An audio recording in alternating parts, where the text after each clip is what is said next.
আপনাদের আইডি কার্ডগুলো একটু আমার জন্য ফোন করেন কাউকে নিয়ে আসতে।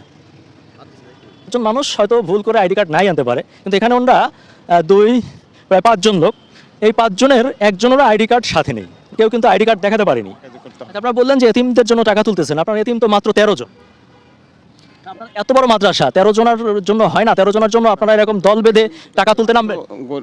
আর গরিব আর আছে না, গরিব অসহায় যারা আছে অনেক। একজন বলছেন শিক্ষকতা করেন, একজন বলছেন বাবুর্চি, একজন বলছেন উনি কেয়ারটেকার। তা প্রকৃতপক্ষে এদের কোনো পরিচয় আমি এখন পর্যন্ত জানতে পারিনি। আমি চেষ্টা করছি এদের পরিচয় জানার, এবং অবশ্যই সেটা আপনাদেরকে জানাবো। আচ্ছা, আমি বলি, একটা মাদ্রাসা চলার জন্য তো একটা কমিটি লাগে, একটা কমিটি লাগে না? হ্যাঁ? সেই কমিটির কারা আছে, সেই কমিটিতে কারা কারা আছে বলেন তো, একটু নাম বলেন তো। সেই কমিটিতে কে কে আছে? আমি নাম জানি না, উনি এলে হেড আর কি।